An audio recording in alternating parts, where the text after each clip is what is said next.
स्मरण रहे पार्थ, कर्मण्येवाधिकारस्ते मा फलेषु कदाचन मा कर्म फल हेतुर्भु मा ते संगोस्त्व कर्मणि।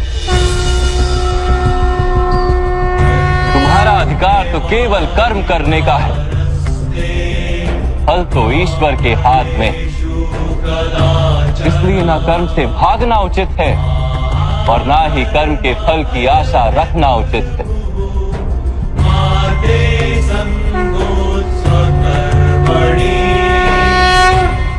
जो फल का त्याग कर दे परंतु कर्म का त्याग ना करे, ऐसे कर्म योगी को कैसे जाना जा सकता है माधव? विश्या विनिवर्तन्ते निराहारस्य देहिनः रसवर्जम रसोप्यस्य परम दृष्ट्वा निवर्तते। सुनो पार्थ, जो स्वाद से छूटने के लिए भोजन का ही त्याग कर देता है, वास्तव में उसके मन से स्वाद की लालसा कभी जाती ही नहीं, उसे दोहरी हानि होती है। एक तो वो निर्बल हो जाता है, जिसके कारण परमात्मा को प्राप्त करने का जो प्रयत्न अनिवार्य है उसे वो नहीं कर पाता, और दूसरा सदा ही उसका मन स्वाद की लालसा से भरा रहता है। इसलिए भोजन का त्याग करने से उत्तम है स्वाद की लालसा का ही त्याग कर दिया जाए। कर्मयोगी अपने मन की सारी लालसाओं को खींच लेता है, जीवन को कर्तव्य मानकर कार्य अवश्य करता है, किंतु उन कार्यों से जुड़ता नहीं। और बात, जो व्यक्ति अपने कार्यों से आशाएं और इच्छा नहीं रखता, उसी के कार्य पूर्ण होते हैं।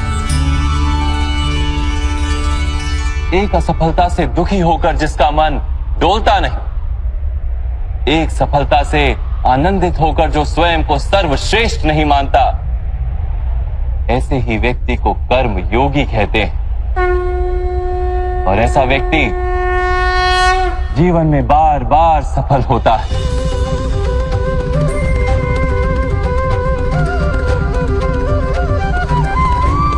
ध्यायतो विषयान् पुंसः संगस्तेषु पजायते संगात संजायते कामा कामात् क्रोधोऽभिजायते क्रोधात् भवति सम्मोहः सम्मोहात् स्मृति विभ्रमः स्मृति भ्रंशात् बुद्धिनाशो बुद्धिनाशात् प्रणश्यति।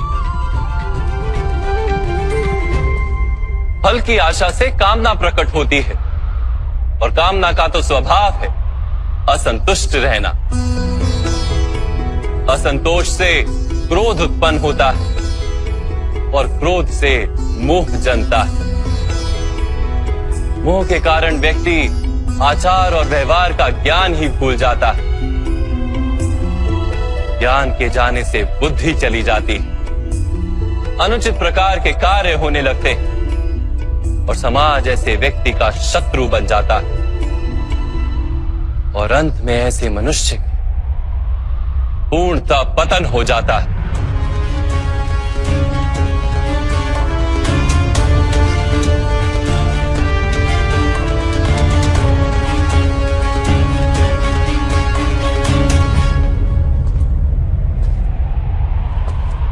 जैसे भ्राता दुर्योधन,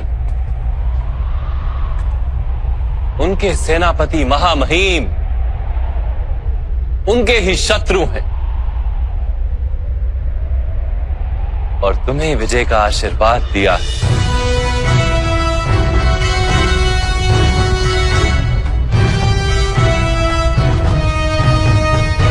पार्थ, कर्मयोग ब्रह्म विद्या का दूसरा चरण है।